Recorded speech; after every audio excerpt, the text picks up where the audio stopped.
आज बड़ा सवाल यह है कि क्या अल फलाह यूनिवर्सिटी आतंकवाद की सबसे बड़ी प्रयोगशाला बन चुकी है। अब तक 3 ऐसे लोगों को गिरफ्तार किया गया है जो इसी अल फलाह यूनिवर्सिटी के मेडिकल कॉलेज में पढ़ाते थे या फिर वहां डॉक्टर थे। इनके नाम मैं आपको बता चुका हूं, डॉक्टर मुजम्मिल शकील, डॉक्टर शाहीन शाहिद और डॉक्टर सज्जाद अहमद, और हम आपको इनके बारे में बता चुके हैं। आज अल फलाह यूनिवर्सिटी के 52 लोगों से पूछताछ की गई। इसके अलावा मेडिकल कॉलेज के प्रिंसिपल से भी पूछताछ की गई है और पूछताछ के बाद 6 लोगों को हिरासत में लिया गया। जो अलग अलग मीडिया रिपोर्ट्स भी आ रही हैं, उनके मुताबिक जिन लोगों को हिरासत में लिया गया ये सभी जूनियर डॉक्टर्स हैं।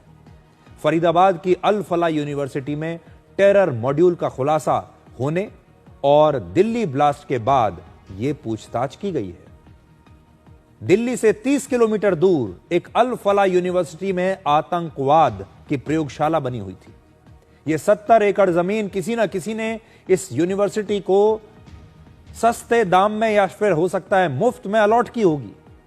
इस यूनिवर्सिटी में मेडिकल, इंजीनियरिंग, कंप्यूटर साइंस और कानून जैसे कई प्रोफेशनल कोर्सेज की पढ़ाई होती है। लॉ पढ़ाया जाता है। इसी यूनिवर्सिटी के कैंपस में एक हॉस्पिटल भी है। अब जरा कल्पना कीजिए कि इस हॉस्पिटल में जो डॉक्टर काम कर रहे हैं उन्हीं डॉक्टर्स में से कुछ आतंकवादी हैं।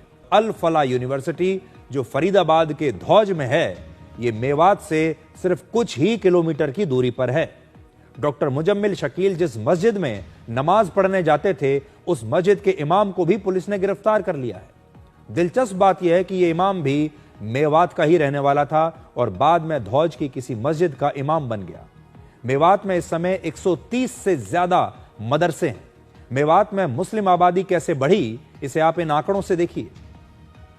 वर्ष 1981 में मेवात की कुल जनसंख्या में मुस्लिम 66% थे।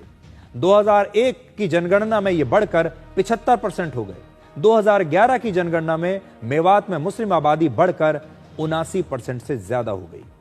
आप देखते जाइए कैसे आबादी बढ़ती चली जा रही है एक खास धर्म की, और 2025 में तो यह जनसंख्या अब और भी ज्यादा हो चुकी होगी। अल फलाह यूनिवर्सिटी के डॉक्टरों की गिरफ्तारी के बाद ऐसा लगता है कि व्हाइट कॉलर टेरर के लिहाज से मेवात और फरीदाबाद, जो दिल्ली के बहुत नजदीक हैं, आतंकवादियों के लिए एक नया सेफ हाउस बनता जा रहा है, जहां वो खुद भी छिपते हैं, अपने हथियारों को छिपा कर रखते हैं, अपने विस्फोटकों को छिपा कर रखते हैं और साथ ही साथ अपने आसपास काम करने वाले लोगों को भी ब्रेन वॉश करके आतंकवादी बनाते हैं।